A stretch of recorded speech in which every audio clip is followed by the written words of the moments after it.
We'll be over by then.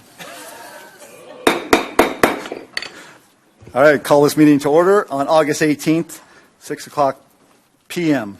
Pledge of Allegiance will be led by Councilmember Bracco, and please remain standing for the invocation by Pastor Malcolm McPhail. I pledge allegiance to the flag of the United States of America and to the republic for which it stands, one nation, under God, indivisible, with liberty and justice for all. Got it. Good evening, everybody. I'm Pastor Malcolm from New Hope Community Church in Gilroy. And, I do a lot of reading, and I once read a leadership book by an expert nationally known who said that leaders are learners. And then most recently I was reading through the book of Proverbs in the scriptures. And in Proverbs chapter 18, verse 15, it says, wise men and wise women are always learning. They're always listening for fresh insights. And so my encouragement is that you continue to learn, hearing the voice of the people, hearing the voice of other leaders around you, hearing the voice of those that serve you in the city area of city management, and that we continue to be learners in everything that we put our hand to do, that we might be better, that we might raise the elevation and the water level of all of our community to the place of peace and contentment. So let's pray. Lord, thank you so much for the scriptures which challenge us to learn and to have knowledge that would not only be beneficial to ourselves, but would be beneficial to those around us and would be beneficial to the hearers. And that, Lord, our people would learn from and grow and mature and be the people that you want them to be within this community, within the leadership of this council, and within those that serve our city in many different capacities. So thank you for knowledge. And Lord, may we learn to apply knowledge. And as the wisest man in the world said, that we would grow in wisdom. We thank you for that, and we ask that in your name. Amen. Thank you, and God bless you.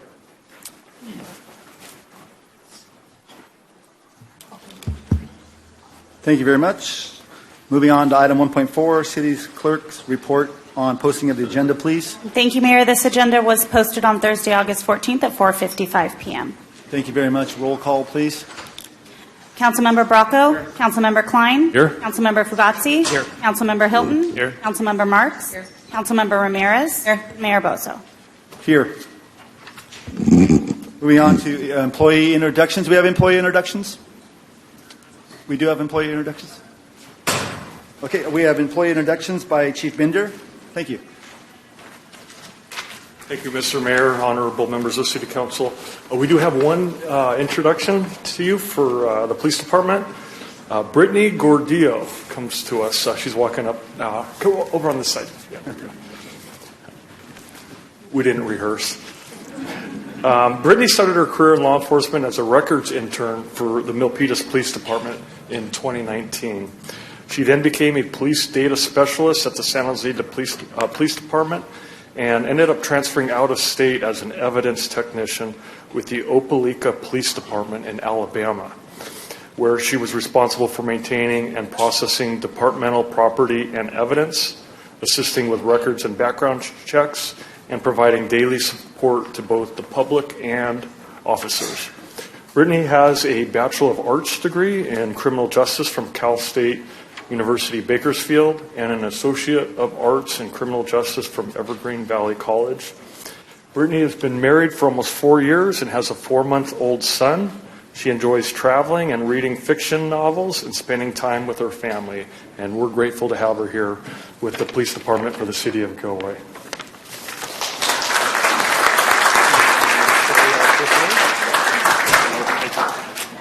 Thank you, Brittany. All right, moving on to ceremonial items. We have three proclamations this evening, and I'd like to explain how this works, so I'll go through it, and then I'll ask folks to come on up. But we have three. The first one is for Arian Ganesh. Is Arian here? Yeah. Is Arian here?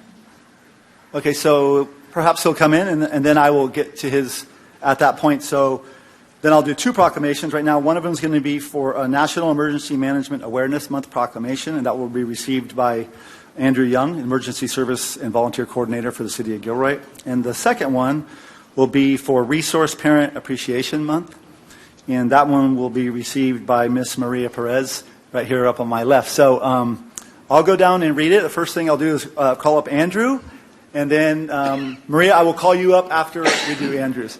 Thank you.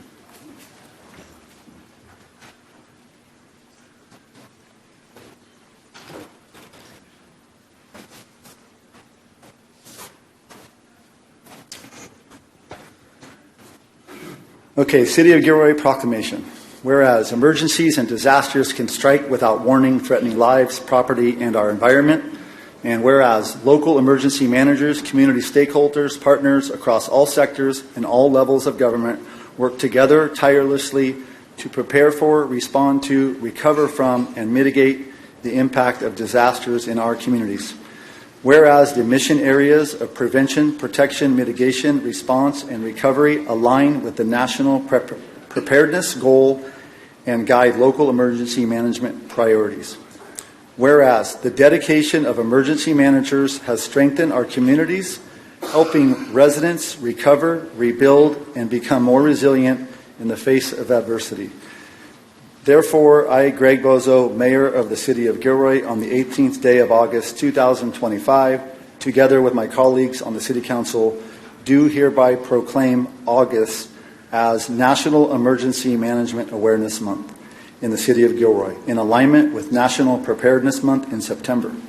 I encourage all residents to recognize and thank our emergency managers and preparedness partners who work diligently to protect and strengthen our community against all hazards. Thank you. Thank you. So first and foremost, I do want to thank you, Mayor Bozo, and council members for bringing recognition to emergency management. You know, it's incredibly important that we thank our local emergency managers, our community stakeholders, and our volunteers who are all involved in preparedness and work together well, sometimes in the background, getting things done to make sure that our city, our community, is more safe and resilient. So I do urge you, get to know your emergency managers, and we are here for you. We want to help you be better prepared. Thank you.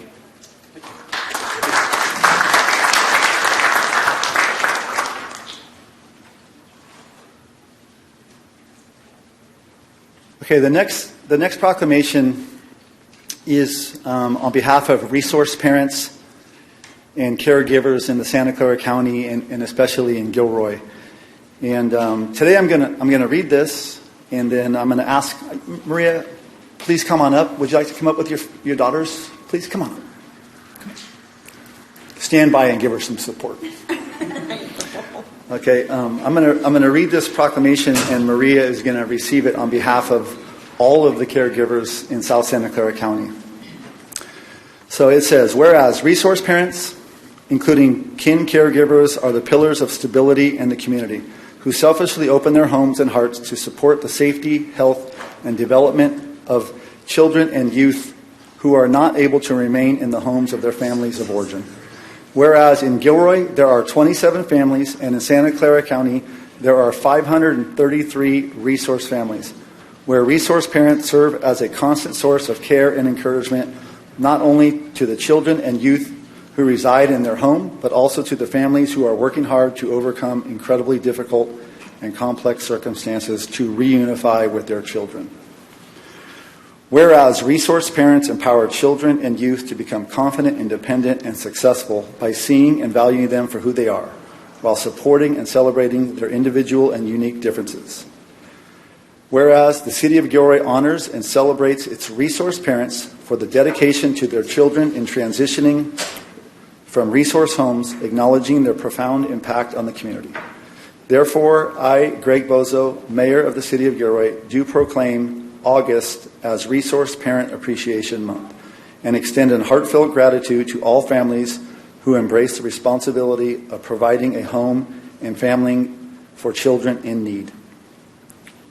Thank you very much.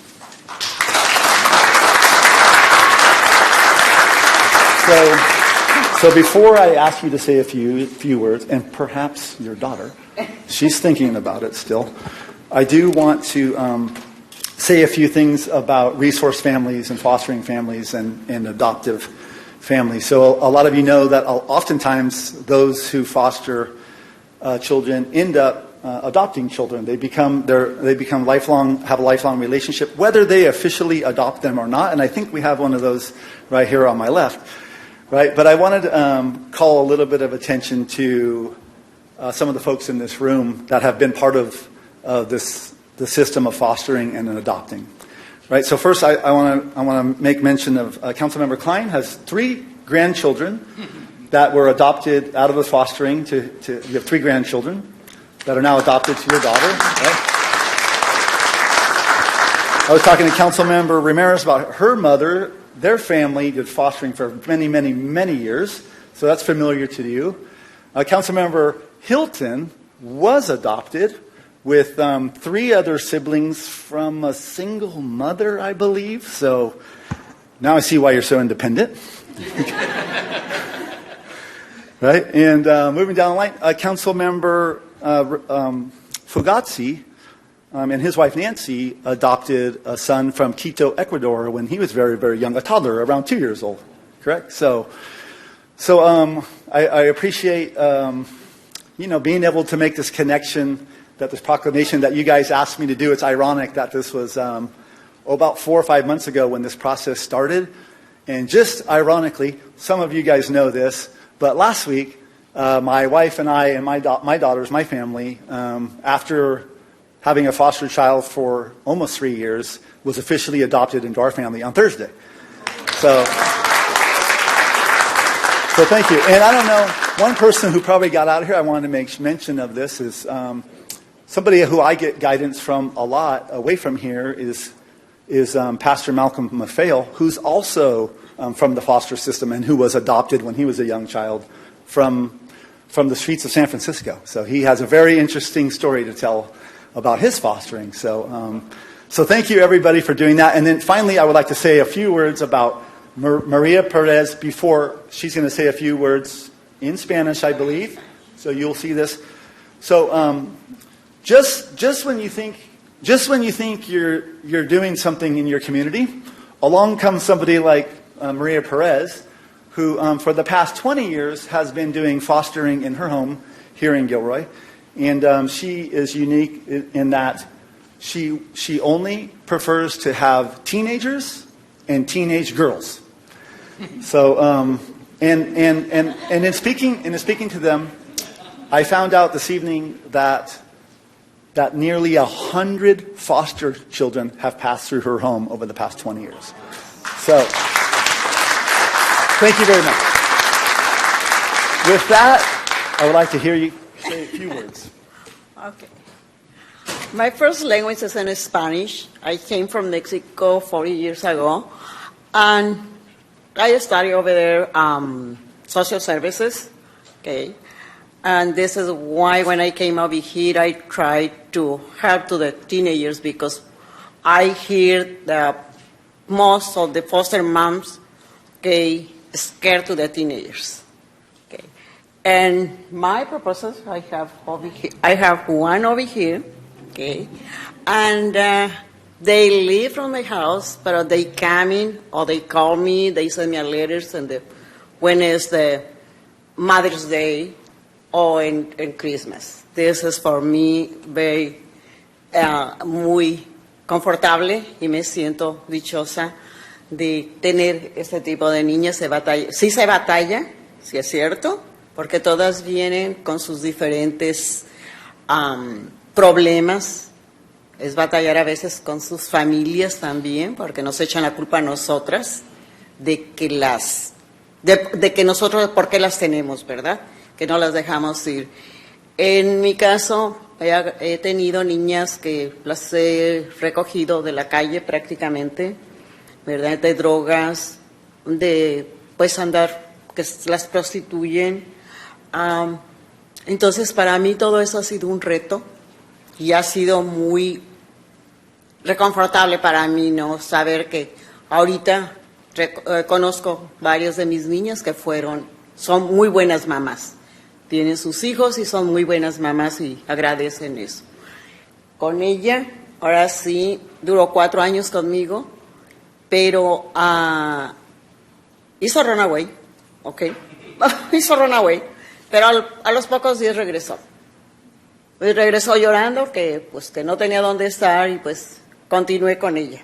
Hasta que cumplió los 18 años y ya se fue a vivir en Independent. Para mí es reconfortable porque yo tengo 4 hijos, ¿verdad? Y todavía sigo con los nietos, ahora sí levantándolos. Y de vez en cuando sí, les doy sus jaloncitos a ellas, inclusive en las oficinas de San José. Pues me conocen porque dicen que soy muy gritona. Así es que sí es cierto, tengo mi voz muy fuerte, pero yo creo que eso las hace un poquito calmadas. Entonces, aquí estoy y sigo.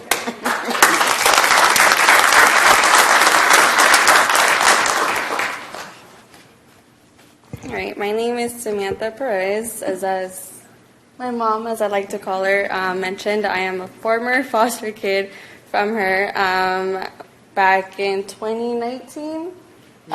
From 15 all the way up until I turned 18, and like she said, I did run away, but I did come back the next morning, like right early in the morning. But it just goes to show that we just come back because she's that much of a great mom. And even though I do have a birth giver, as I like to call her, I really do consider Maria Carmen Perez my biological mother because she's always been there for me when I need her. Whenever I need my mom, I call her, and she's always there to pick me up from the floor and to show me, to continue to be doing great and to make her proud. So thank you. I love you.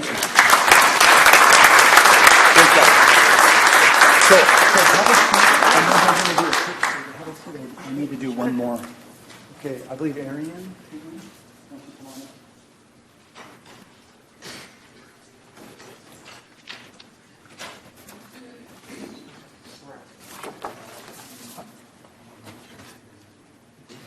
Yeah.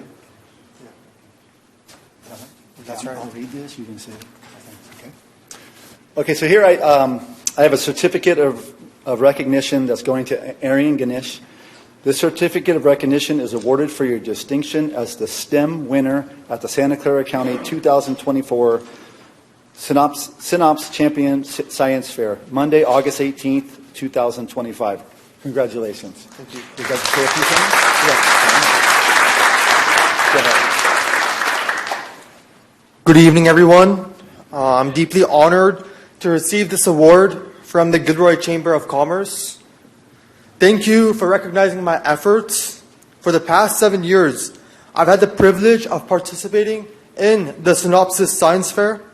And this year, I was excited to advance to ISAF, or the International Science Fair. For many years, I have done the science fair. For example, in 6th grade, I have done a science fair for cancer, how to prevent cancer using natural products. This year, I've done an underwater oil robot to detect oil pipelines and subsea pipelines. So I've done and I have a lot of experience doing science fairs. What makes this experience even more special is seeing how it inspired my friends. Several are now motivated this year to participate next year, which feels like an even bigger win. I want to especially thank my parents for their constant help, support, and guidance. I couldn't have done it without them. I'm also grateful for my teachers and my entire community for their encouragement. Gilroy has been an incredible place to grow, and I look forward to continuing to give back. Thank you.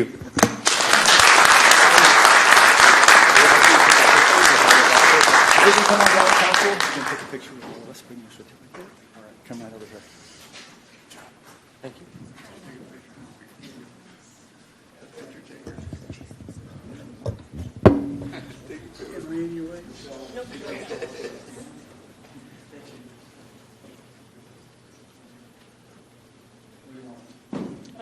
You're good?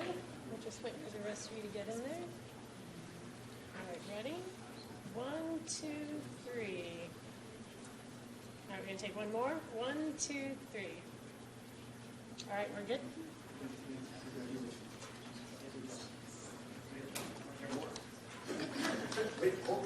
Okay, Maria, would you like to come up with the resource? Looks like you come on up. Also, you guys make a group picture.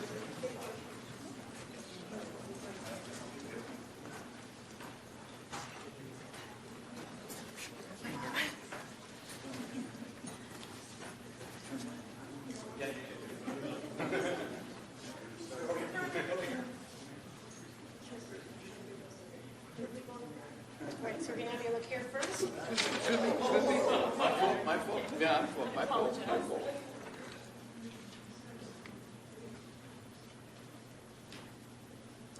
All right, one more. So ready? 1, 2, 3. All right. All right, everybody hold. Andrew?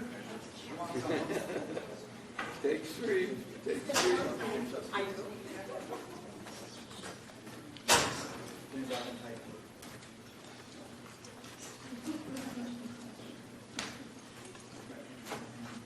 I'll have you scoot this way a little bit towards Andrew. Perfect. Thank you. All right, ready? 1, 2, 3. All right, we got it. Thank you.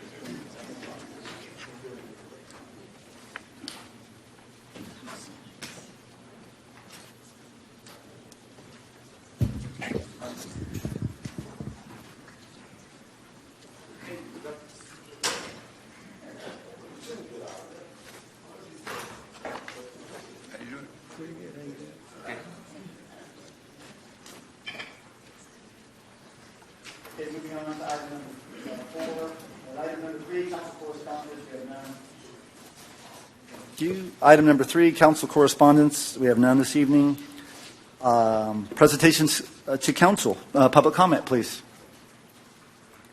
Yes, Mayor, I have 6 speakers. I'm going to call up Genevieve Corbin, followed by Ron Kirkish, and then Cyrus Canapor.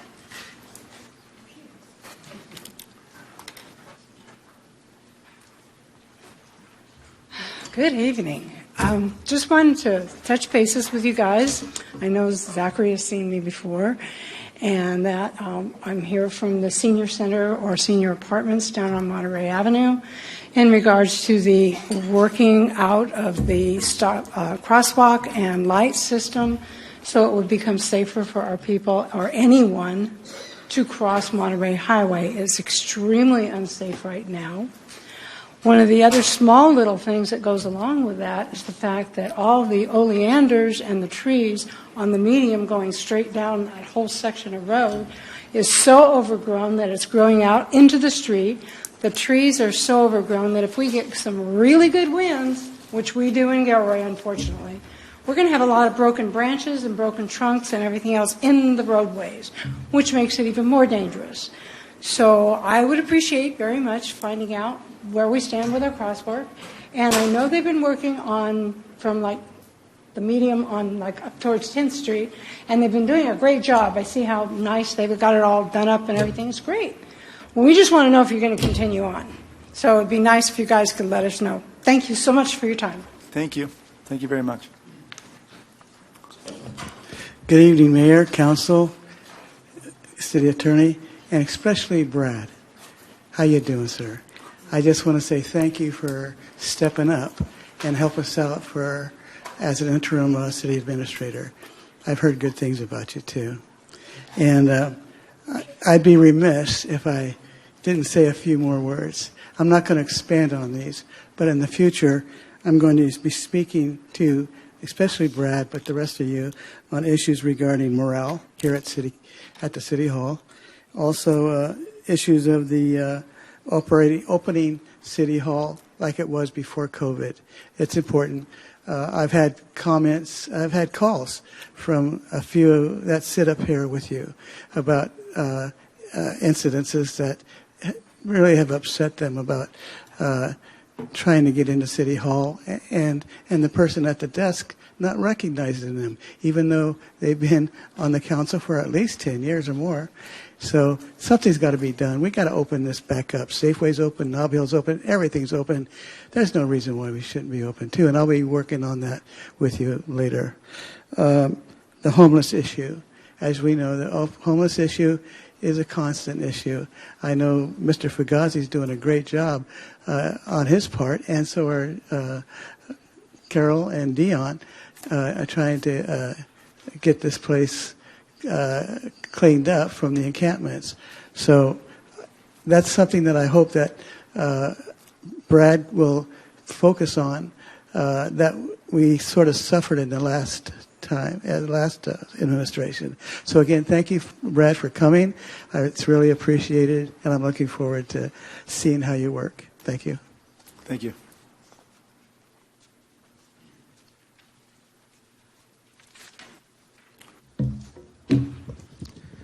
Honorable Mayor, members of the Council, I'm Cyrus Kianpour, and I'm the president of CSG Consultants, which is an employee-owned company who's been in business for over 35 years and exclusively works for public sector.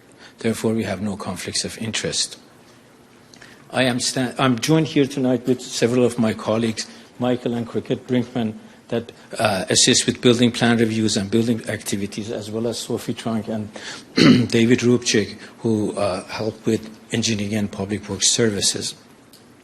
I'm standing here before you simply to defend the name of CSG. In your last council meeting, we had a contract that was not awarded. And if it would have been left at that, we had no issues. However, during the public meeting, our name was berated. And the employee owners of CSG deserve to have to be treated better. What was said was untrue, extremely disturbing, and offending. We have worked with the city of Gilroy for 27 years. And during that time, we have worked collaboratively and cooperatively with your staff. Our primary goal and focus has always been to protect the city of Gilroy and its citizens from any liability arising out of development review projects.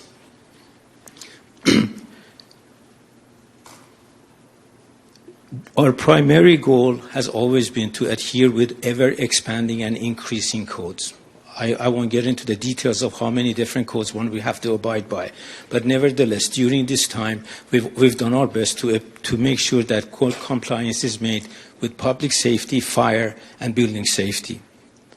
We are always open to constructive criticism and have done a great job of incorporating the suggestions from our clients. Having said that, that's resulted in 27 years of experience with City of Gilroy. I have sent an emailed a letter to your city clerk that would be distributed to you all.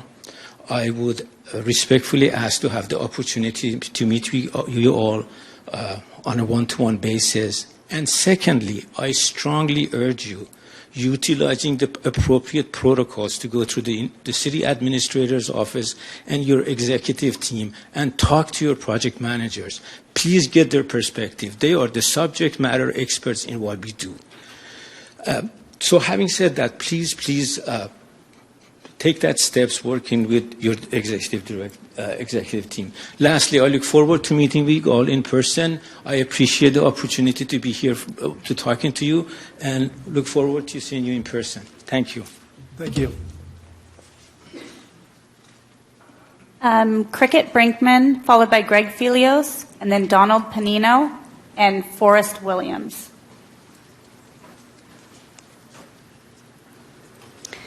Good evening, Mr. Mayor and City Council.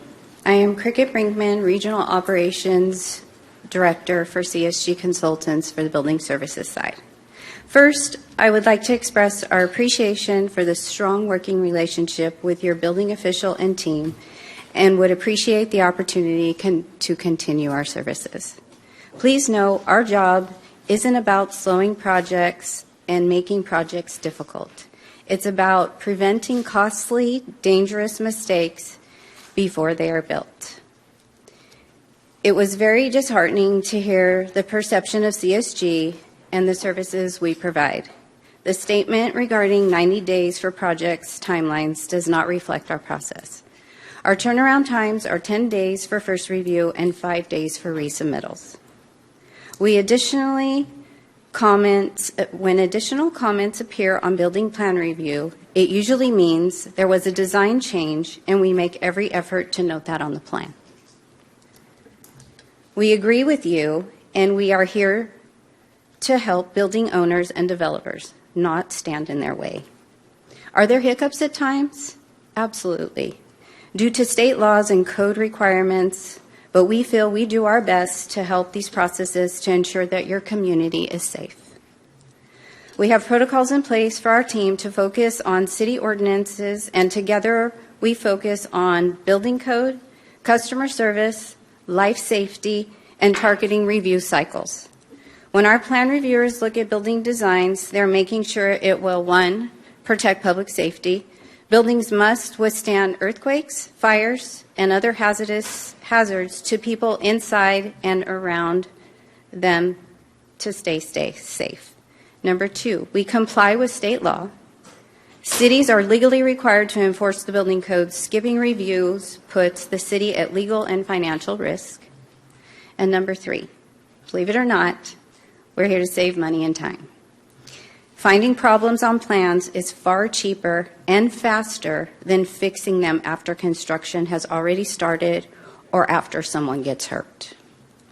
The goal is not to create hurdles for businesses, but to help them succeed without dangerous or expensive setbacks. If there is something that CSG can do better, please give us the opportunity to do so.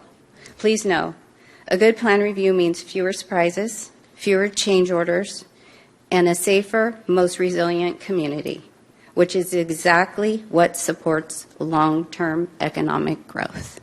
Thank you for your time. Thank you.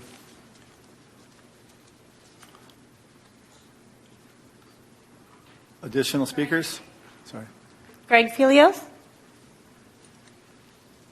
followed by Donald Panino and then Forrest Williams. Honorable public servants, this Wednesday, August 20th, school starts.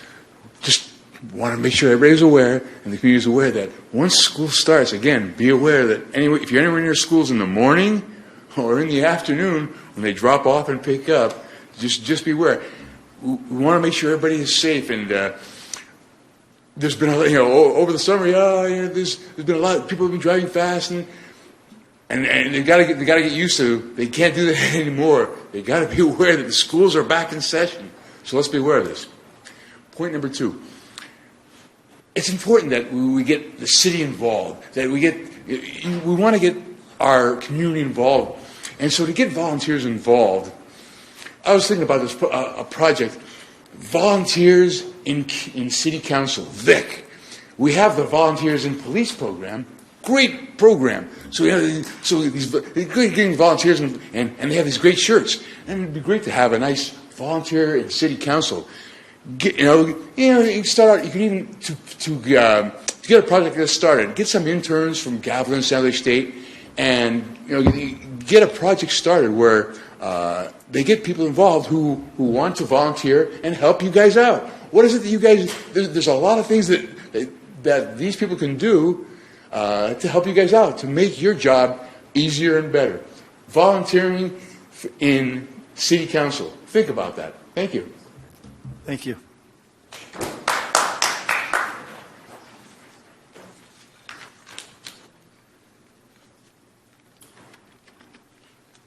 Here's my slowness. I'm Donald Shibatari Perino, and Mr. Mayor, City Councilman, Chief of Police. I came back from Cars Grove, and if you believe that, I got 7 bridges to tell you. I came back from Gambling Casino in Cars Grove, Chuck Chansey. We left at 3:45 this afternoon. Just before we got up to the top, there were no cars going east. I told my driver, my brother-in-law, hey, it must be people having to stay off. We get over the top of San Luis, a truck with a tow truck blocking both lanes. Traffic backed up to Casa de Fruta. And this morning when we went east, there was construction in only one lane going west. So those poor people in the commute, bad this morning, bad this afternoon, terrible this afternoon. But my real talk is, Tom, Garlic Festival. Great, great. I got to say to all of you, atta boys, atta girls, we got back on the map, Gilroy Garlic Festival. I talked to somebody this past month and said Gilroy Garlic. He said, I don't know what garlic is. He was from Minnesota. They don't grow garlic up north. He didn't know what garlic was. But years ago when I was talking to Remington in Wisconsin, I said, Gilroy, and she said, I know Gilroy Garlic Festival. It's known all over the United States and the world. I'm sure glad you got it started up again. I'm so glad. And I'm looking at the council a couple of times to my left, Italian in front of me. We had Prince Fowler's Italian mayor, Donald Gage, Marie. The Italians are going to take over Gilroy.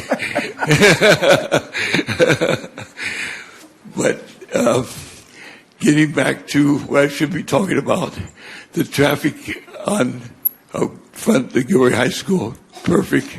It was blocked a couple of weeks, but it's beautiful, real wide, real great for Gilroy High School. And, but anyway, terrible commute today. And once again, attaboy to all of you that helped in the Garlic Festival, and the ladies, attagirl. Tom Dean, who I work with at United Technologies, he used to do that. He was a supervisor from Hollister. And he would tell everybody that did good, attaboy, attagirl. He didn't care what sex. And you did a great job for Gilroy. Thank you very much. Thank you.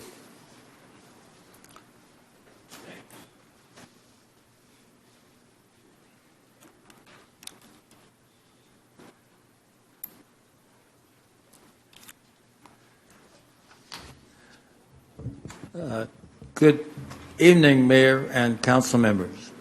My name is Forrest Williams. I'm a former city council member for the city of San Jose, and I'm now on the board that deals with science fairs. We host a science fair each year, the Synopsis Championship, and we invite students from all over the county to come and participate, to show their projects, to have them judged.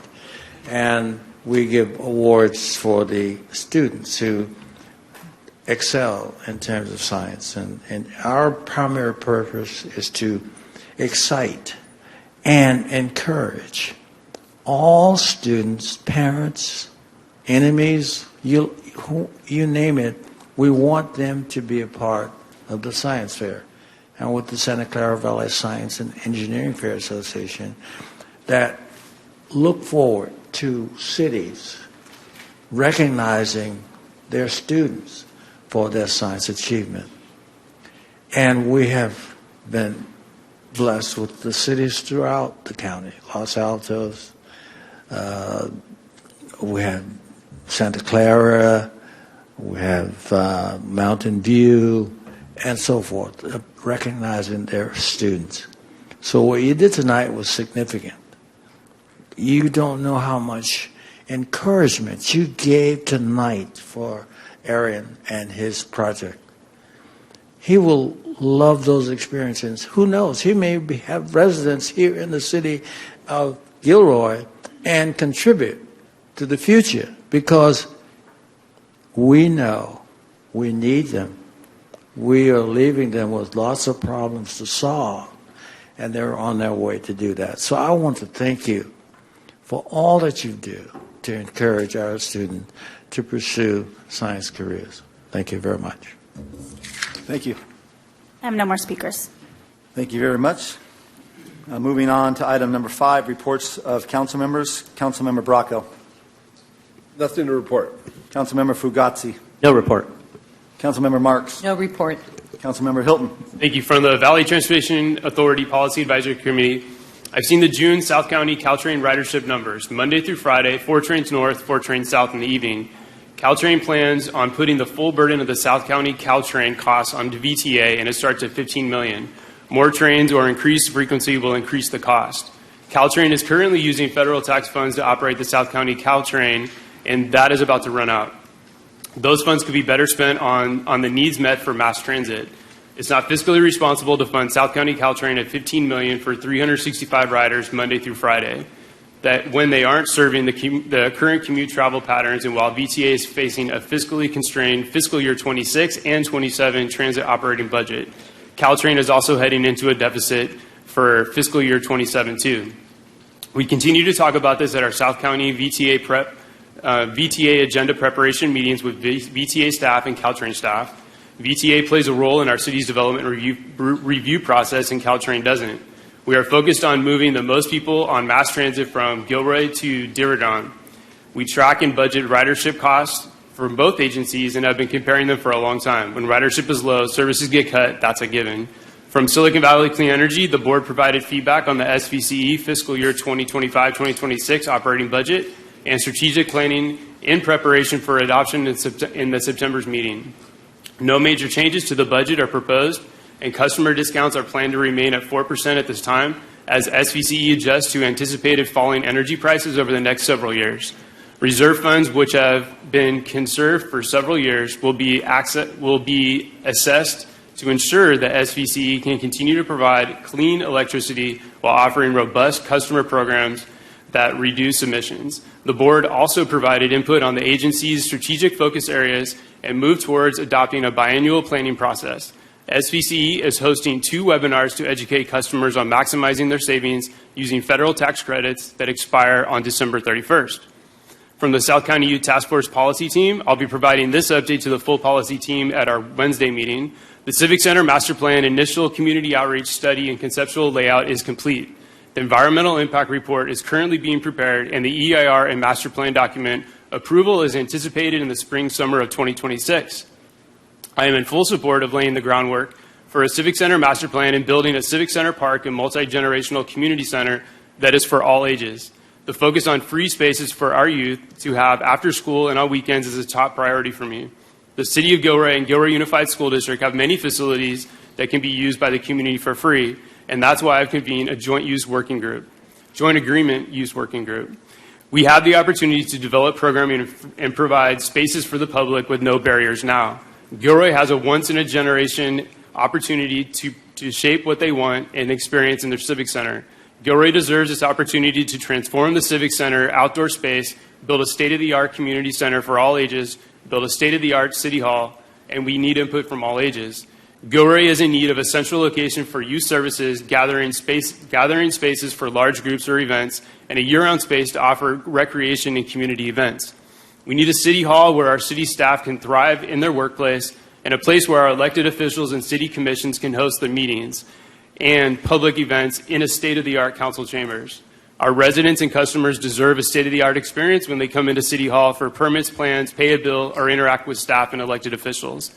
I encourage all residents to think big in your input for the future Civic Center, recreation, and a Civic Center park and outdoor spaces.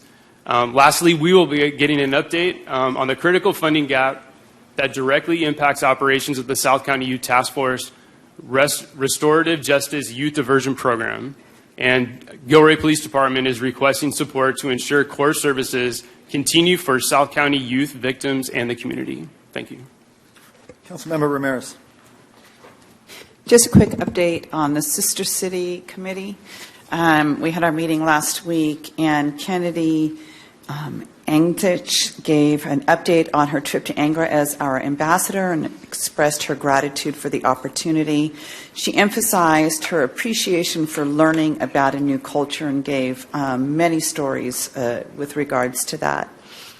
They are looking at connecting with a PR firm to learn more about what they can do to help with a communication plan so that Gilroy can learn more about sister cities.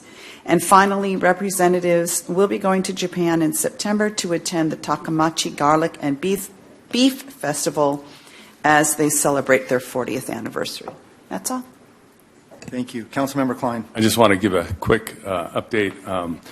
The Gilroy Youth Task Force, which was formerly the Gilroy Gang Task Force, started by our former mayor and the late Don Gage. Oh, thank you. Okay. Yeah.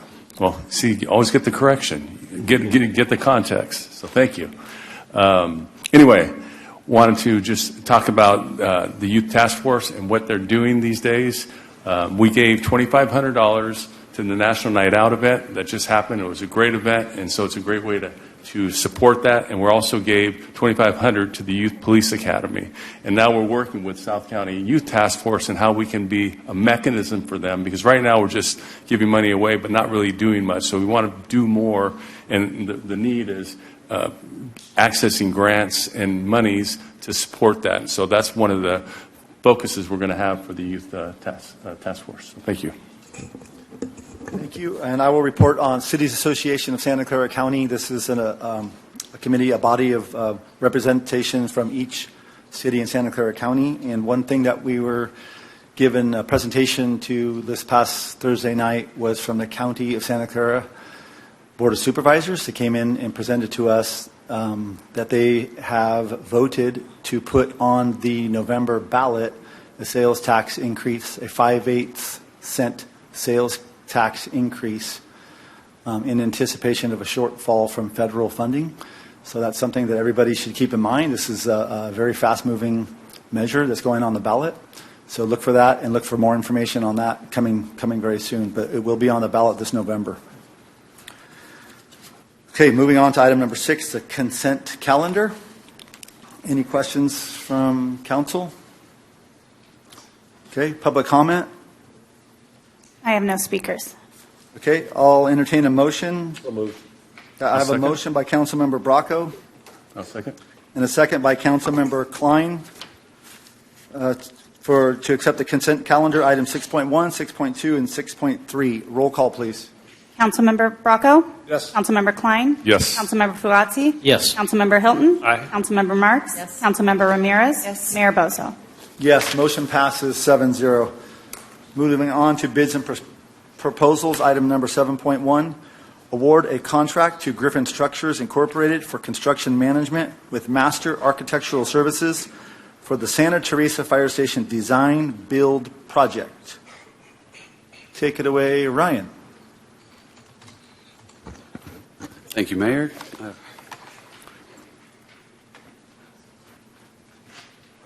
Good evening, everyone. My name is Ryan Ossington. I'm the Capital Projects Manager in our Public Works Division here. Tonight I'm going to be speaking to you a little bit about the Santa Teresa Fire Station Design Build Project and the process that we went through.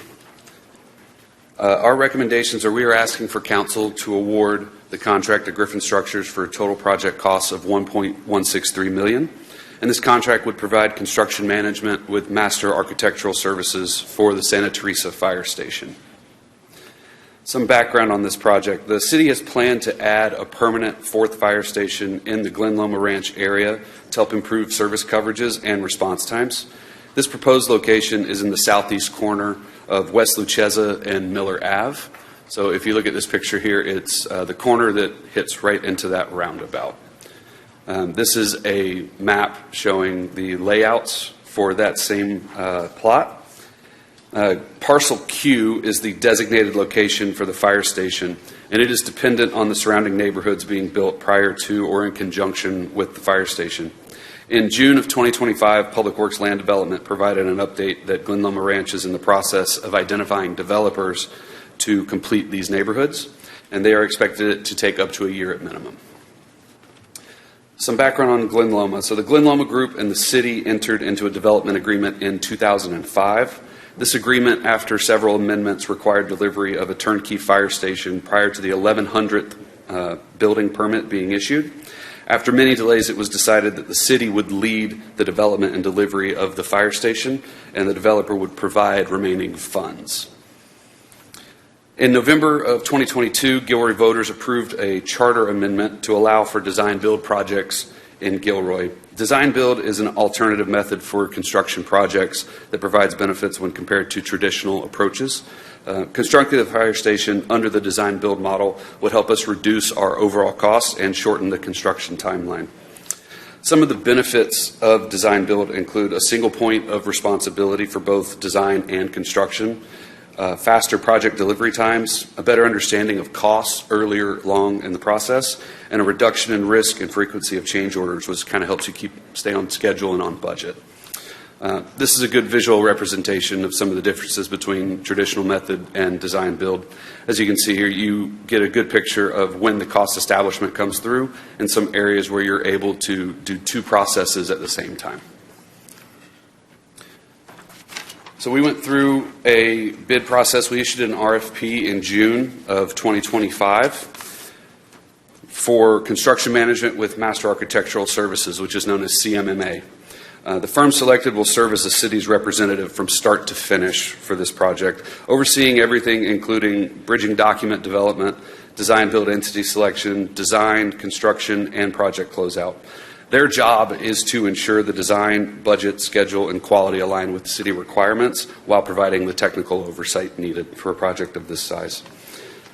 The city received 4 proposals, which were evaluated and scored by an internal committee, and the review committee determined that Griffin Structures was the most qualified firm to lead this project. This was based off of several factors, including Griffin's experience delivering over 100 public safety facilities in California, including the recently completed Salinas Police Service Headquarters and the Watsonville Civic Plaza project. They've done numerous fire station design build projects, and they have extensive design build staff with an expertise, including Design Build Institute of America professionals on their team that would work directly with us. The project schedule would cover 6 phases, and it's expected to take approximately 34 months. If we start next month, this would end approximately June of 2028. For our funding sources, pricing was a factor in the review committee's evaluations of the proposals. Griffin's proposal received the highest average score from all the members of the committee and was the second lowest total cost from the 4 proposals received. The contract would be funded by the Capital Projects Fund with $1.5 million for fiscal year 26 and $11.5 million total available in fiscal year 27, which would include Glen Loma Ranch's fiscal responsibility. Griffin's proposal is for a total CMMA cost of $1.163 million. And I do want to point out that Glen Loma Ranch is responsible for $3.6 million of the $11.5 million to support this project. Those funds are tied to the development of the parcels in the map that I showed earlier. And like I mentioned, Glen Loma Ranch is in the process of identifying a developer to complete those neighborhoods. This could require a city to temporarily backfill that gap with some city funds. For our next steps, should you approve this contract, we'll commence the project immediately. Concept designs and bridging documents would be completed in early 2026 with design build entity selection beginning in the spring. Thank you, and I'll ask John now to come up to answer any questions you may have. Councilmember Fregazzi. Can you expand on the waiting for Glen Loma to finish or work on the neighborhood before we can break ground, or how does that exactly work? I know it's a little bit confusing, the way that you described it, and you described it at the end as well. The final map was at the end, but in the beginning it sounded like it was something about we can't start on the actual project until they have their part done or started. Thank you. Through the mayor. There are kind of 2 pieces to this issue. One is the money itself, which is tied to finalizing and basically completing and recording final map for that. So that's the financial side of that. There is a bit of an issue potentially with the site itself, which comes with that site. And if you look at the subdivision, there's going to be significant mass grading to build that subdivision. This has always intended to have retaining walls around the site for the fire station, along with walls above that point, basically creating the area for the fire station. That is not going to happen generally unless and until the subdivision moves forward and the actual grading comes with that. There's also potentially some other infrastructure, some utilities infrastructure. Now, as we alluded to, this is a situation in which the city down the road could choose to front some money. We believe that there is an opportunity to look at also moving forward with the walls and the fencing itself and work out basically a payback agreement from Glen Loma on that. So this does not necessarily stop the project in its entirety in its tracks, but there is some concern about where exactly that links in with their marketing, selling, and ultimately getting development started on this subdivision, as well as, I believe, 2 other pieces of property that they've been trying to market. So it's not contractually made that way, then? You're saying it's only operationally a problem, but not a contractual issue? Contractually, from the funding side, the only part of the agreement, and this was part of a recent approval of a development agreement amendment, I believe, that basically tied this to completion and recording of the final maps. Now, that was K&B Homes was at that point was in contract for those, and for this subdivision in particular.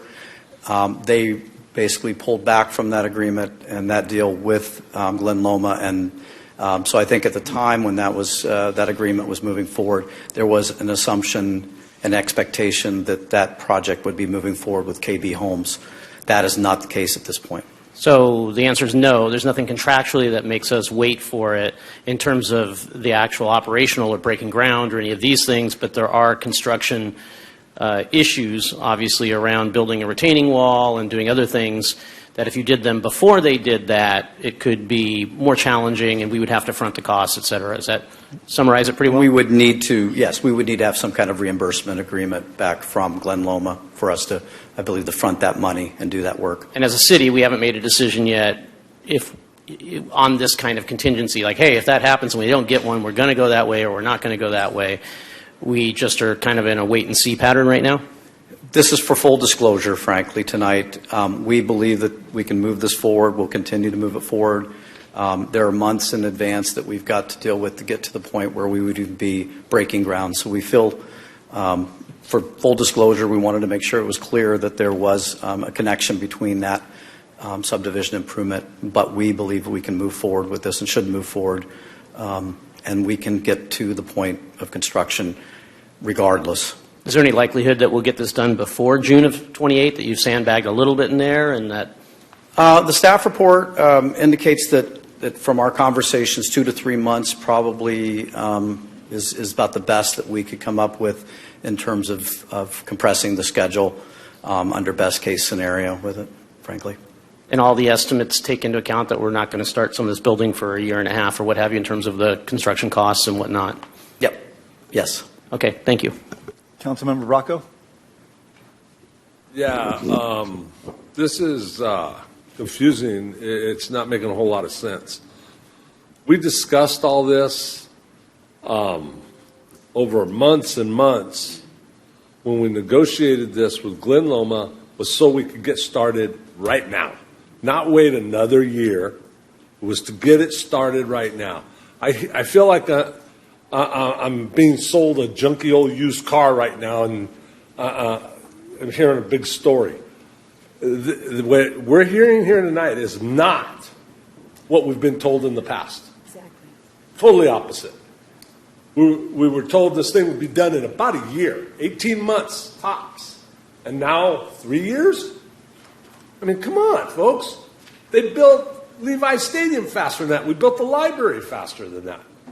And I'm going to tell you, from my experience with dealing with staff and city projects, this project needs to have a subcommittee. This is the only reason that library got done like it did, and it finished ahead of schedule and under budget, was because we had a subcommittee. Because of our experience with the police station and the last fire station we built. Councilmember Marks? I agree with Councilmember Bronco completely. I think, Harjo, I have a question for you. Because a few months ago, and council, correct me if I'm wrong, I thought we got the last payment from Glen Loma this past June.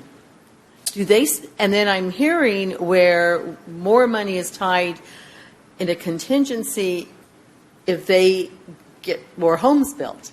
I'm confused. Yeah, I'll just backtrack a little bit. So the amendment to the operating agreement that the council approved after negotiations with Glen Loma back in November of 2024 really included triggers, if you will, that when those triggers are met, it would trigger a payment to the city. So the first one was obtaining the parcel in itself, which was contingent upon entering into certain additional licensing agreements for us to allow Glen Loma to be able to go and build the retaining wall. We entered into that agreement. We fulfilled, the city fulfilled its commitments. Glen Loma fulfilled its commitments. We got access to the parcel. The second piece was related to certain approvals of tentative maps. The city council did do that earlier this year. As a result, when that occurred, when those maps were established, Glen Loma, the second trigger came in, which was the additional contribution from a monetary perspective. The last and the least one is related to this subdivision. When the final map, the first final map of this subdivision is approved, within 10 days or prior to the council considering 10 days prior to that, they will deposit into an escrow the remaining amount, which is $3.6 million. So that's the piece all along. They were negotiating with a developer. We had full faith that it was going to occur this year. However, in June, we were notified, Public Works was notified that that deal with the developer did not go through. As a result, they're now having to solicit proposals, other developers. Naturally, that's going to impact the timeline of when that final map would be before you for consideration. So, okay, I guess I'm missing something here. I don't know why the city would have agreed to wait on this contingency for them to build homes and have this. I'm not questioning you. I'm not questioning you. I'm not, upset with you. I'm upset with Glen Loma right now because we have waited and waited and waited. To me, I really don't care if KB Homes backed out on them. They owe us $3.6 million for the station, and to me, they should just come up with it and pay it. Okay, and I guess there's something more to be said. And now, are we legally bound by this? That's how the agreement was drafted, and that's how the agreement is outlined, and that's what the council approved. Yes, it has these triggers. Sorry. We don't have to wait to build a fire station, though, do we? No, within the fiscal impact, what we talk about is this. It's really purely a timing issue. So John mentioned, from an operational standpoint, the timing of building the retaining wall and such. From a financial standpoint, again, we can move ahead. City has monies that the city has accumulated. We have received contributions from Glen Loma from the first two triggers. So we can proceed with commencing the work. What we've, in full disclosure, what we have attempted to outline is there might be a timing issue of when the remaining 3.6 is received by the city. Now, all goes well. By the time we enter into the design phase and we're getting ready to award a contract, if in parallel Glen Loma is able to secure a developer and actually secure the final map, then it's purely a timing issue, right? And if they're not able to run in parallel, then we're ready to award the project for construction. At that time, we might have to figure out some financing mechanism to say either enter into some sort of a deal, or we just say the city's going to front the cost, and then whenever that action happens, we'll get the monies. So in other words, this council could direct staff to start the project and use our reserves if necessary to get this project completed. Yeah, that's exactly what we're stating. Is I think we're ready to move forward with the project as proposed with this agreement. But we felt it's important. We learned of new information that it's important to communicate that to you. And I have one more, and I guess it's to John. Sure. Thank you, Harsho. John, I don't know if you were with us at the time, but this council had heard that we were going to use Morgan Hills firehouse design. So I'm really a little confused when I heard tonight that we're going to start the design phase. I thought we already had the design, and like I said, I don't know if you were here when that discussion happened. And Council, I wasn't.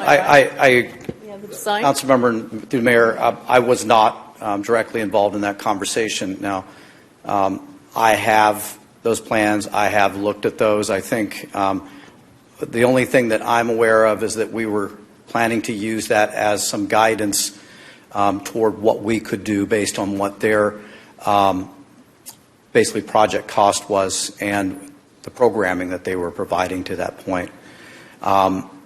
I will say this: from the time I've arrived here, this has been, for me at least internally, clearly understood that this was the process. This is the design-build process. Design-build process is set up this way. There is a specific process to this point. Certainly where we can cut corners, where we can cut time, we certainly will look for it in every opportunity we can.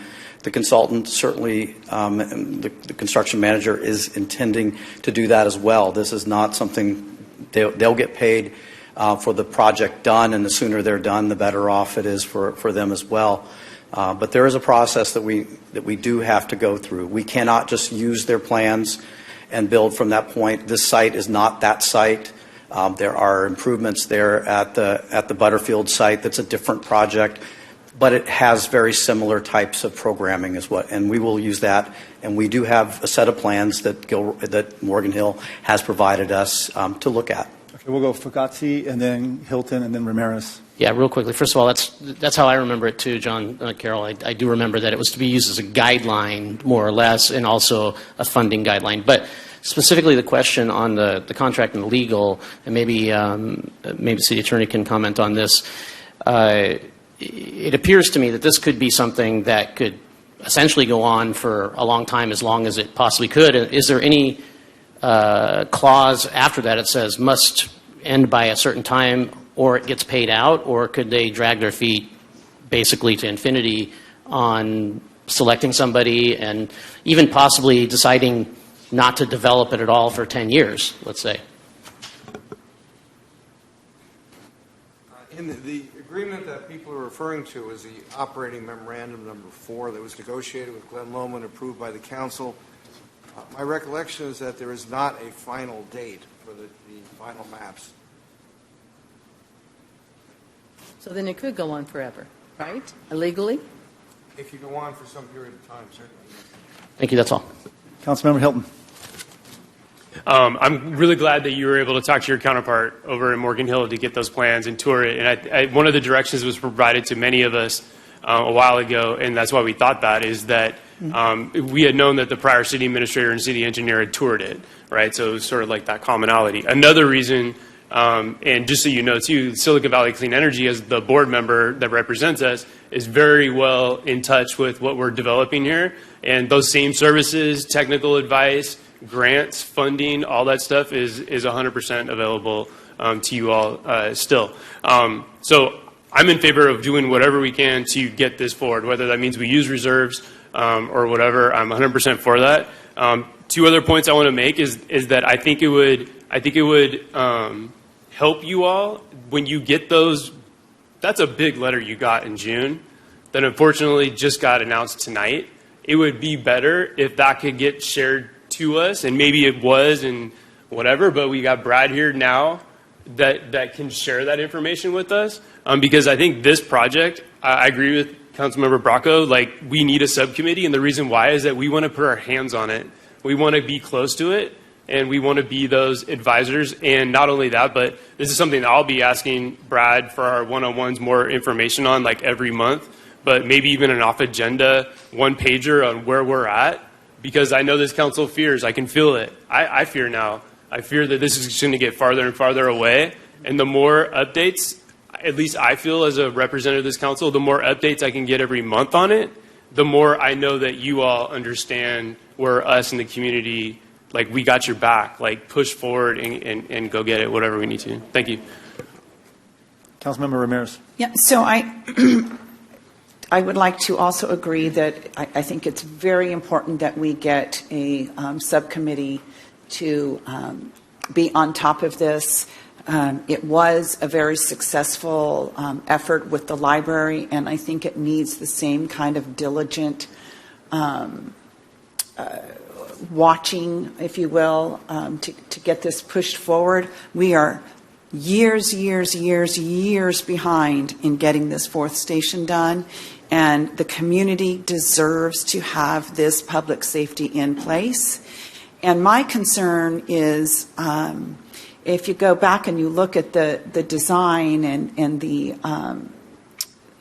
slide that had the vacant lot where the fire station will be, and then the homes that are in question that were going to be developed by KB and now who knows. My concern is not just could this be 10 years, but my concern is could this just never happen? And in that case, we're not fronting that $3.6 million. We are paying that $3.6 million. And that is a huge concern of mine, especially when you look at, I'm just going out on a limb here, my personal opinion, they're probably not considered prime lots if they back up to a fire station. I don't know if that's why KB pulled out. I don't know why. But, it's a huge concern of mine that this is not, there's no clause in there that will trigger that now, irregardless of what is going on with those lots, Glen Loma needs to pay us this $3.6 million. I'm very concerned about that. And I think I also have a concern, as time goes on, pricing is going to go up. And that's going to be more and more out of the city of Gilroy's pocket. So we needed to... I'll have one comment about that. I understand everyone's concern, but I know this piece of ground is quite controversial, especially when it came to what was supposed to happen there before and didn't. And but I wouldn't compare how commercial property didn't end up going there, which it was supposed to, with residential property that is supposed to go there now. It's hard. It's easy to see how commercial property, the challenges with the commercial property industry went way down, but that hasn't happened in the residential industry. So it's hard for me to imagine that these don't get built. That doesn't mean that you don't want to have some fail-safes, and I'm sympathetic to that concern as well. But I think is, I'd like to know why KB pulled out. It's none of our business. Yeah. Well, I know it's none of our business, except for unless there's something that we don't know that now nobody wants it.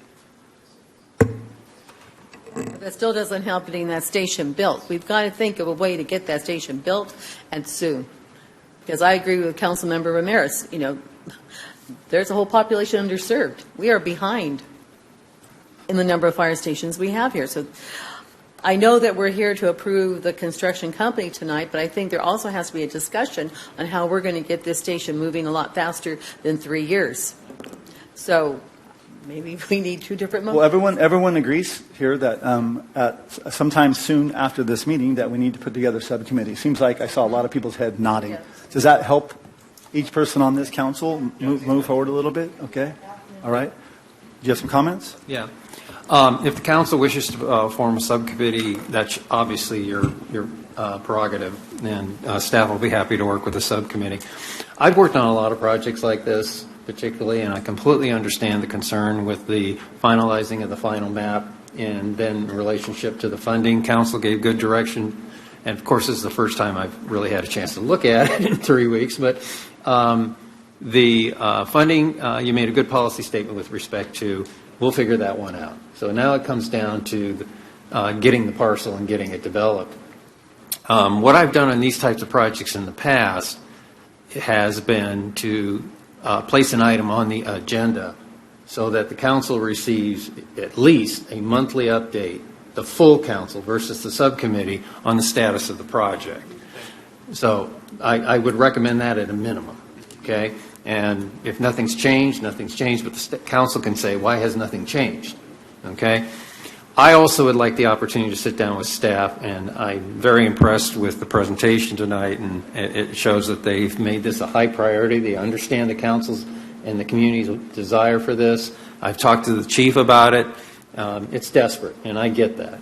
So I would ask to have an opportunity to sit down with staff, get a full understanding of the time frame, and I think the last comment from the council member was, what is it going to take to ensure that we're going to get it built as quickly as possible?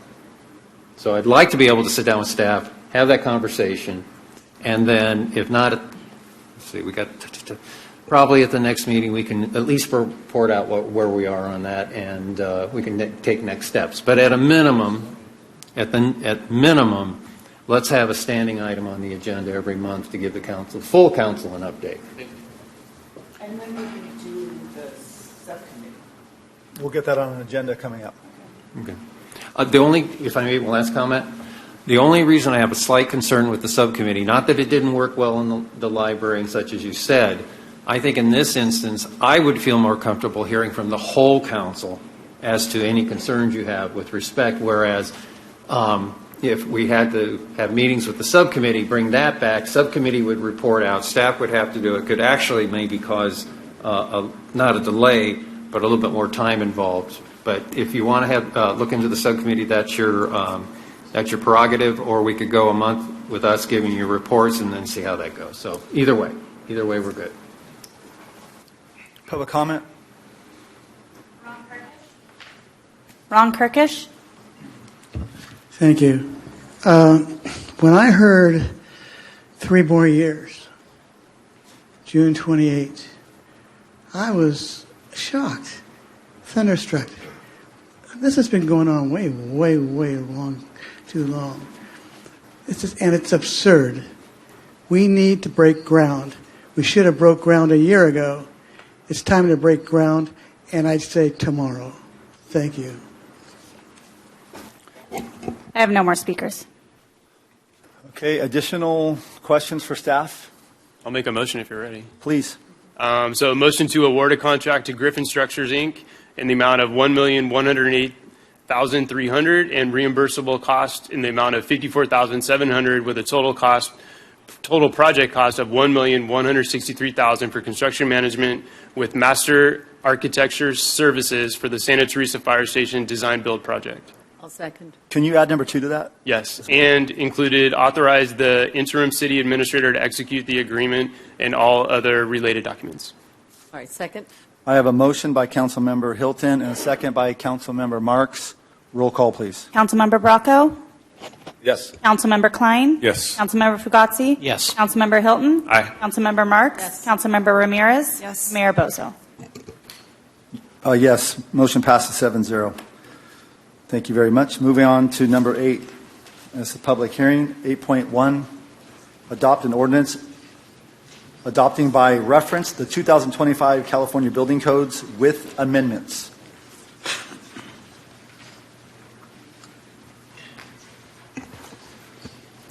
Good evening, Mayor, council members, and members of the community. I'm Sharon Goey, Community Development Director. At the last council meeting, we presented the new set of building codes and fire codes for adoption, and tonight will be the public hearing for the formal adoption of the codes. Same as the last meeting, we're doing a combined presentation covering items 8.1 and 8.2 since the process is the same. At the August 4th council meeting, we presented the code cycle timeline. We also talked about the process for adopting codes by reference and adopting local amendments. Staff's proposed ordinances are to adopt by reference the 2025 California codes with the same local amendments carried forward consistent with previous code cycles. The findings that support them are based on local climatic, geological, or topographical conditions, and they are included in the proposed ordinance. Adopting the latest codes with local amendments that are carried forward will help ensure that buildings and structures in Gilroy will continue to safeguard the public's health, safety, and general welfare at the same level of protection and safety. At the August 4th council meeting, council introduced the ordinances. There were no changes to the ordinances as a result of that first reading, and we have completed the noticing requirements. So tonight is the public hearing to adopt the ordinances, including the local amendments and the findings. And if you recall, we're doing all of this in a significantly compressed timeline as a result of AB 130. You might have been reading in the media about AB 130 placing a 6-year moratorium on residential REACH codes until 2031. We are meeting the AB 130 timeline, and we're carrying forward those same REACH code amendments as the current code cycle. So tonight we're seeking council action to adopt the ordinances. Once adopted, staff will file the ordinances with the Building Standards Commission, and the new 2025 codes will become effective and applicable on January 1st. So I have 2 slides similar to last time, 2 slides for recommendations. One is for the set of building codes, that's item 8.1 here, and the next slide is for the fire codes and the WUI code, that's item 8.2. So staff recommends that council adopt the proposed ordinances. Thank you. Thank you. Did you want to? Done with all of it? Okay, sorry. Staff? Questions for staff? No questions? Public comment? I have no speakers. I will. So that was the public hearing. You're going to close the public hearing then? Thank you. Okay. Public hearing is closed. Okay, I'm going to entertain a motion on 8.1. So moved. First, thank you. Okay, I have a motion by Councilmember Hilton and a second by Councilmember Bracco to adopt an ordinance amending Section 6.1, 6.6, and 6.7 of Chapter 6 of the Gilroy Municipal Code, adopting by reference the 2025 California Building Code, 2025 California Residential Code, 2025 California Electrical Code, California Mechanical Code, California Plumbing Code, California Energy Code, Historical Building Code, California Existing Building Code, Green Building Standards, International Property Maintenance Code, and 2024 International Swimming Pool and Spa Code with amendments. Roll call, please. Councilmember Rocco? Yes. Councilmember Klein? Yes. Councilmember Fugazzi? Yes. Councilmember Hilton? Aye. Councilmember Marks? Yes. Councilmember Ramirez? Yes. Mayor Bozo? Yes. Motion passes 7-0. Any questions regarding the next ordinance, 8.2? Okay, I'll entertain a motion. A motion? Second. I have a motion by Councilmember Klein and a second by Councilmember Ramirez to adopt an ordinance amending Sections 10.9 and 10.10 of Chapter 10 of the Gilroy Municipal Code, adopting by reference the 2025 California Wildland Urban Interface Code and 2025 California Fire Code with amendments. Roll call, please. Councilmember Bracco? Yes. Councilmember Klein? Yes. Councilmember Fugazzi? Yes. Councilmember Hilton? Aye. Councilmember Marks? Yes. Councilmember Ramirez? Yes. Mayor Bozo? Yes, motion passes 7-0. Thank you, Sharon. Moving on to number 9, unfinished business, mobile food vending on private property pilot program clarification.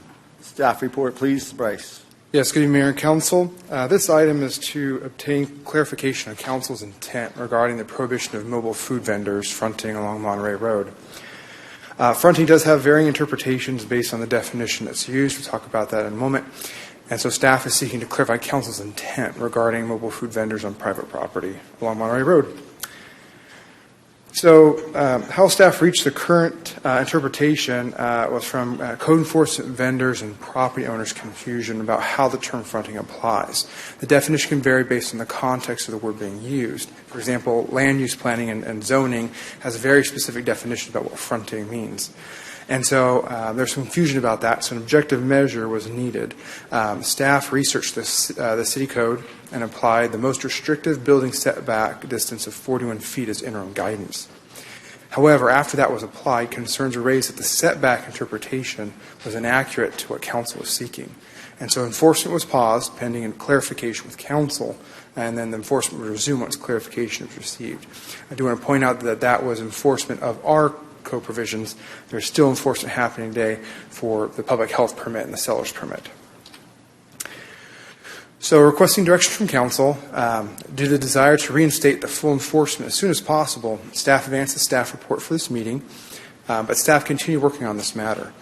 Staff received comments that the issue really pertains more to the visibility of the mobile food vendors, and the intent is not to see mobile food vendors from standing in front of a property along Monterey.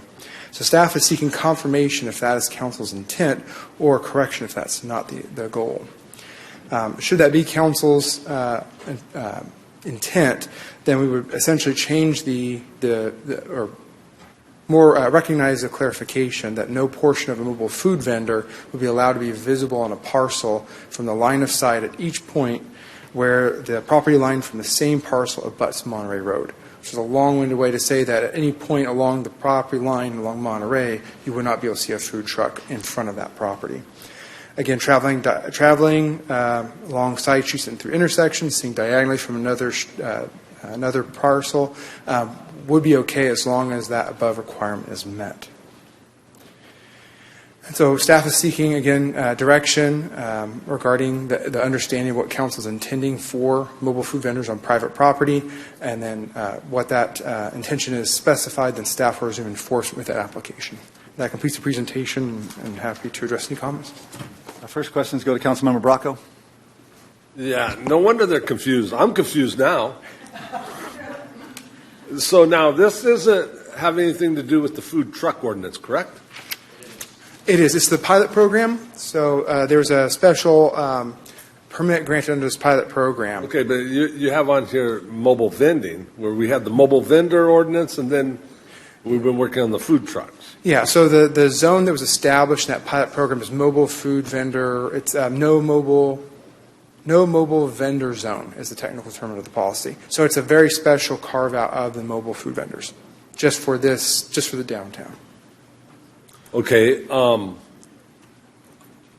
I don't know why we're getting involved with private property. We started this out with we didn't want them on Monterey Street in front of other restaurants. I think if the guy at the furniture store has a huge parking lot, he wants to let somebody sell tacos in his parking lot, I think he should be able to do that. It's his property. As long as they got permit and everything. But this seems like it's going a little too far. Thank you. Councilmember Fugazzi. First of all, to kind of respond to that, to some degree, I'm totally a private property rights person, but I think that the intent all along on this is to curate an experience downtown that equates to what we see downtown in some other cities in terms of elevating the expectation, rather than potentially getting to the point where it is like walking down the arcade at the county fair and having deep fried Oreos, and other things. And so I think this is the reason why this is being dealt with in this particular area in this way. But since we're having this discussion, I just wanted to get a couple other pieces of information because now it's the opportunity. Have we received a lot of applications? Do you know how many people have applied to actually be downtown? Yes, so we have 5 food trucks that were fully approved. 2 were only for special events. And there's 4 additional food trucks that are in the downtown area. They are pending council's direction because they are out there on private property in the zone, or just outside the 41-foot zone. And so that was put on pause, part of the enforcement pause. So the rest of them, the ones like Chicken Bros who came on Friday, have they applied? I mean, because they were not the ones that are in people's parking lots. And I know we had a lot of publicity around this saying how much demand there was to have this, and it looks like 7 people have applied so far, and 3 have been granted outside of the special event. So are we not getting the feedback on this that we had hoped? Was it all just kind of a ruse? It wasn't for real? Unfortunately, I can't speak to that, and I don't know about the specific vendor, but that is information I received from economic. So on enforcement then, you say we are still enforcing the health code violations and things like this. Chicken Bros was outside, I think, Promised Land on Friday. Were they inspected to see if they have a health? Do we know that? I don't know that. Okay. So the idea that you're putting forth to us is basically if you're standing at the curb somewhere in the city, right, in front of a business, in front of their property line, one of the ways to get what you see as possibly what we want is that you can't see the mobile vending entity from the street, right? That it's being occluded by the building, completely or something. Is that correct? Correct, of the same parcel. Okay. And is there any other setbacks or any other thing? It just has to be occluded so you can't see it from their property line. That's the recommended clarification. But again, this is the opportunity for council if there's something that the intent is different, then to let us know. So And to be clear, the understanding is too that if you were, for instance, there's a lot behind the property on the northwest corner of 6th and Monterey that could be paved, and somebody could put, I think that's next to Promised Land, a food truck there, and you would be able to see it as you were passing by on Monterey, but not if you were standing right on Monterey in front of that business. And so that would be okay, according to this, and we would have to be good with that. That's a way to put it? Correct. If council agrees that this is the okay. Thank you very much. Councilmember Hilton. So I want to build off that. Another example, because I was a part of this email group that went around a little bit earlier. And one of the other examples was La Patrona in the back of Camino Coffee. That's what triggered this whole, okay, we're going to stop doing enforcement because we're going to go and tell them to stop, serving back there. But I want to make sure that tonight, if we need to have any clarity from anybody that's in the room that deals with this, is that where they're tucked back in the corner of their back parking lot, that yes, like Councilmember Fugazi said, you can see them as you're driving by or walking by. But if you're standing in front of Camino Coffee and there's their building, it's being screened, that food truck is being screened in the back, so it is okay. I think in that case you would be on the corner, right? Because that's where their property ends, right? Is at the corner. And you are still going to be able to see from the corner to wherever their building occludes from the side. Mm-hmm. So they would officially have to be back enough so that you wouldn't see them from that point. Yeah. I guess that's what he's going at. Yeah. And conversely, if you're on the other side, so from the south side of where the corner is, if I go to the north side of the property line, it would also have to be unable to be seen from that angle as well. Yeah. And I understand that there's some brick and mortars that want to have a food truck, but the way their building is oriented, they don't have a rear spot behind their building to be able to put a food truck, but they happen to own the parcel on either side of them, and that's whatever it is. It's just a piece of pavement. But unfortunately, you can't put a food truck there because there's nothing to screen it. There's no building behind it. So I want to make sure that is also clear to staff. Correct. So there's no special exceptions because of the building layout or the design. It would be a standard that's objective to every parcel. And if the building doesn't allow a food truck to be placed on there, then they would not have that ability at that point. Yeah. So it sounds like, I mean, when this came back, a couple months ago, that nobody up here, including that downtown committee that forwarded this recommendation, had any desire to have some setback. Right. That was never discussed, talked, mentioned. It wasn't mentioned before that meeting in small meetings. It wasn't mentioned on anything else. That just sort of came out. And so what I would like to ask staff is just, when we're trying to come up with examples tonight so you understand our clarity, but also at the same time, if you for some reason go down the pathway where you feel like you want to help or do whatever you're trying to do, like, don't make decisions like that without coming back to the council and asking that, or going back to that subcommittee or small group. Please. We had one other thing, too, on the official sheet that was in our packet that we do hand out. There's also one additional piece that isn't very clear to people, which has to do with side streets. So it mentions that you cannot have food trucks on side streets, but it essentially doesn't say until where. So it doesn't say from Eagleberry to Railroad. It basically means pretty much the whole city. On those side streets that go through downtown, you wouldn't be able to have them, at least the way it's written there. So you might want to take a look at that as well. We'll do. Let's provide direction right now about that, just so we don't leave it, right?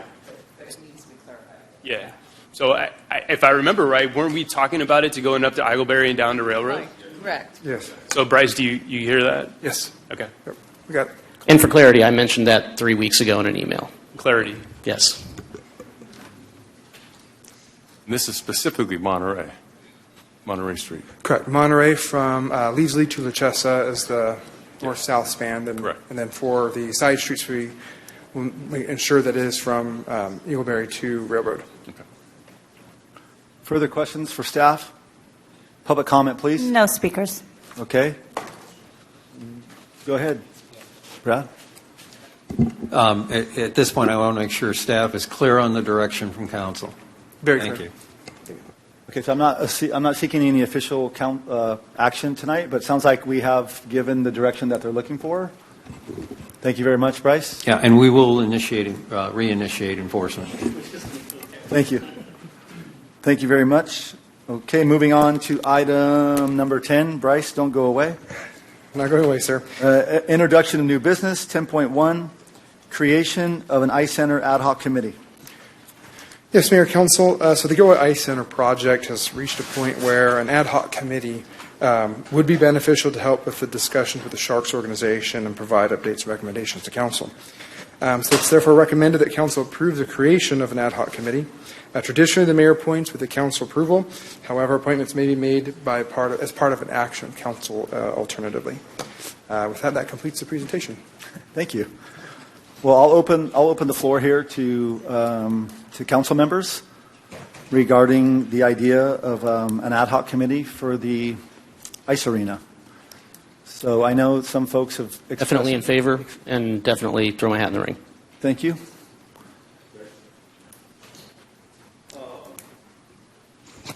Personally, for me, if someone wants to be on this committee, I want to hear why you think we ought to have a committee and why you should be on it. Okay. All right. Why no? Okay, so let's just go down the line really quick to see who's interested. Councilmember Fugazzi? Councilmember Klein's got his hands up. Hold on a second. Let me see who's interested. Councilmember Ramirez, you have a few words to say? Or you're putting your name in the hat? Okay. Others? Others? Well, I believe the mayor should be on it automatically. I do too. Councilmember Hilton, I saw you nod your head. Yeah, I'm interested to hear what Councilmember Klein, he's the one that's been working on this, so I'd like to hear from him. Okay, well, I've been starting on my right a lot this evening, so I'm going to start on my left. Councilmember Klein, go ahead. Well, I know this project, or the Sharks Ice, has been around since 2020, and I know Councilmember Bracco and Councilmember Marks were a part of that. I'm sorry, I'll speak into this and not look at you. And at that point, the Chamber of Commerce and the Gilroy Economic Development Corporation put together a partnership. It was a Gilroy Economic Development Partnership, which brought 7 organizations together, which is the Chamber, the GEDC, Visit Gilroy, Gilroy Downtown Business Association, the Garlic Festival Association, Gavilan College, and the Gilroy Gardens. I know from my experience at that point, I was the president of the Garlic Festival, and one of the roles was being on Visit Gilroy on their board. And the one thing I noticed at that moment was the Garlic Festival in the past was always involved, and you take it back to the beginnings, in leadership in Gilroy, both with the Chamber, with Rotary, all the different groups.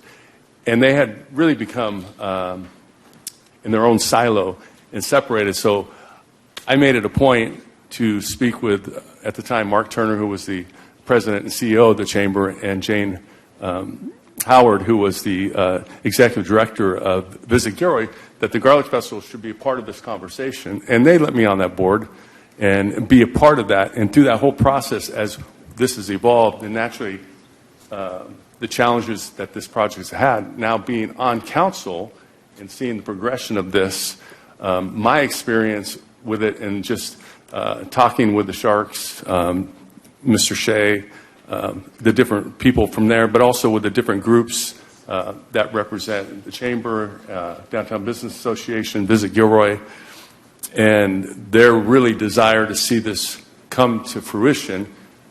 It's very important to me to see this take place, or at least see that we can make this happen, what we need to do to make it happen at this moment. And it's a moment in time that we have at this point that we really can't sink back. We got to keep moving the ball forward. And I know that's what they did to keep that going with the city and with staff and with council. And I think it's important for us to establish this at this point to keep this moving forward. we can't stop this moving forward. And so I'm really, my experience in construction, my experience in value engineering, all those different things, 40 years of experience, parlays into that understanding of what's at stake here, and really working with them to see if we can make this happen, and working with staff. Again, I've shown an ability to do that, and so that's why I'm throwing my name in the hat for that too. So, thank you. Councilmember Ramirez. So to answer your question, Councilmember Bracco, as to why I would like to throw my hat in, it's not self-serving. Quite frankly, I would like to honor those, my predecessors, yourself included, who worked so hard, as Councilmember Klein brought up, to get us to the point that we are at. When I ran for City Council, one of the platforms I ran on was economic development. And very early on, I was very interested in this project because I see it as a critical piece of our economic development moving forward. During my run for City Council, I met with Kurt Michelson, the chair of the Economic Development Corporation, former Mayor Blankley, Jane Howard, really trying to get a really good understanding of the Economic Development Corporation, its role in this as it moves forward, the status, things like that. I was privileged to be invited to the Chamber's Circle of Influence luncheon, where the president of the Sharks, Jonathan Becker, gave an update on the project. At that time, I met the VP of Government Affairs, Chris Shea, created a relationship with him. I was president of the Rotary at the time. I brought him in to give a presentation to our Rotary Club and update the community on the status of the project. I secured a private tour of Gilroy Gardens for him, where we went and he got a better understanding of the park and the synergy that can happen between the two organizations. And I have continued to meet with Mr. Shea, and I am proud of the relationship that we have built. I've also had the opportunity to engage with local elected officials, both at the county and the state level. In fact, this past week, I was communicating via email with the the chief legal counsel for Congresswoman Zoe Lofgren's office. I was contacted by Sylvia Reynes's office with regards to a grant opportunity for Garlic Festival that actually came to fruition. So I think that I bring a wide breadth of my professional career, dealing with budgets and thinking outside of the box in terms of trying to be creative in budgeting. I think that I would be a strong advocate for the city and for this project moving forward. Thank you. Councilmember Hilton. So, when I was on Bike and Ped, I played a role in this. I've got a lot of experience working in our own CIP world, our own environmental world, working with those local advocates. I was the council member assigned to that GEDB for several years, and I enjoyed it. But I'm able to bring that historical aspect to it, and love to be a part of this ad hoc. Thank you, Councilmember Fugazzi. I'm going to try to keep it short too. I'm a creative thinker in business, and bring the business acumen to the council, and would bring it to this particular situation in Gilroy, which is so important to us, and we definitely have to look at this in a completely different way, in my opinion, than we did before because of some of the financial challenges. And I think also we have to have a level of transparency with the public that we haven't had in the past, in terms of how this is going and what it means, and the communication side of this project really needs to be more, and it needs to be more also into what it's going to do for the community and the community individuals, and especially, in my opinion, and I've brought this up before, especially why is it going to be important for the large contingent of Hispanic population that we have in this city? Believe it or not, the Sharks organization is trying very hard to bring hockey to the Hispanic population across the country, and we have the ability to be a shining spot for that, for them to do so. So I'll leave it at that. Mayor, may I say something? Sure. He knows what I'm going to say. In 2019, when Councilmember Bracco and I were on the Sharks Ad Hoc Committee, we also had our mayor as the third person. And I know I have been nagging him that he needed to be on this ad hoc committee because as mayor, there's certain clout, and he, I feel, is extremely instrumental in maybe helping get over some hurdles. Because when you're on this ad hoc committee, it's just not all the connections you have. You are dealing with different issues and different problems. And he works closely with the city administrator. He has an advantage. So I really want to arm twist our mayor into throwing his hat in the ring, because I just really feel you are a very important part of all this. Thank you. You need to be there. Thank you very much. Do we still have public comment, or I forget? Do we still have? Okay. You need to have it. You do need to have it. Sure, let's go to public comment. Great segue. Thank you. I have two speakers, Susan Mister, followed by Michelle Carlin. Good evening, council members and Mayor Bozo. I am going to speak to 10.1. I just want to briefly say that at age 69, I became a support person for the family of Foster, from Foster the Bay. Here I thought I was going to be blessing them, but I was the one who received all the blessings, and it is quite a joy to do that.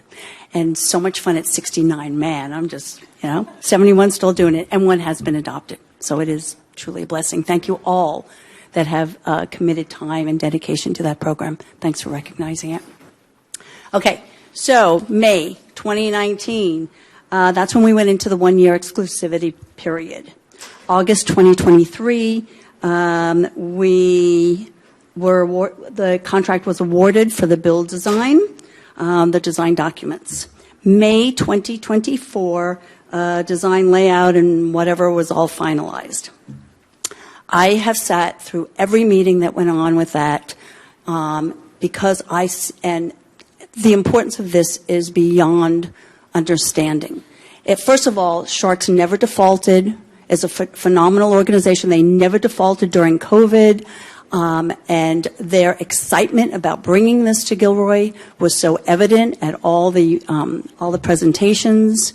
And the secondary and tertiary revenue that we will see from this, they will come. You will see hotels being built. You will see restaurants being built. And again, with our two anchors, with Gilroy Gardens and the sports complex, and then, of course, Gourmet Alley now, having it being developed, that was the goal of EDC. And my concern is EDC is gone. We have a change in mayor and city administrator, and we absolutely need an ad hoc committee.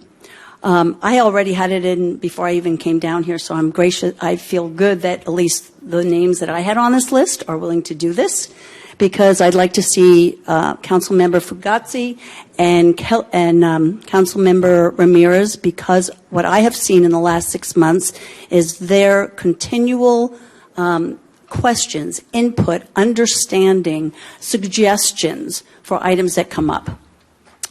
So I think they would be very involved, very pursuant, and to push the council sometimes, nagging to get things on the agenda as well. And actually, I also would like to see Councilmember Klein in it because of his business aspect and things that he's done. And I think there's a little bit of emotional support that he'd like with this as well. So yeah, absolutely, ad hoc committee, and let's get this thing going. I'm extremely concerned, again, like with the fire station, the delays, the costs, and then the additional costs for anything involved with the project. Thank you. Next speaker, please. Well, good evening. Again, Michelle Carlin, President and CEO of the Gilroy Chamber of Commerce. Hello, Mayor. Welcome to our new city administrator and council members, as well as members of the public and anyone watching on Zoom. So as the Chamber CEO, my background has been 25 years in communities from all over California, mostly coastline. The thing that comes to mind that I feel is relevant to this conversation is understanding what a great economic impact this could be for the community. I think it's been put on pause. Not sure what those reasons are, but I really urge you to make this a top priority for the community. So I think having an ad hoc committee is really important. If there's anything the Chamber can do, that Visit Gilroy can do, the Garlic Festival, any of the other organizations that were involved originally in these conversations, I think those people should be at the table in some way, shape, or form. When I was in Santa Barbara, there was some kickback from the Montecito community about a Miramar Beach hotel. If any of you have been to Santa Barbara, that was a staple over the decades.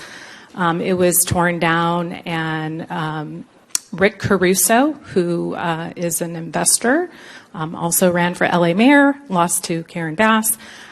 He actually developed the Miramar property and flagged it a Rosewood in Montecito. Again, to much downtrodden talk and naysayers, that project, while it is a hotel, what it did for Montecito and Santa Barbara is it actually beautified the 101 on that freeway, because that property brought in palm trees, sound walls, all kinds of bougainvillea. Obviously, the structure itself is very attractive.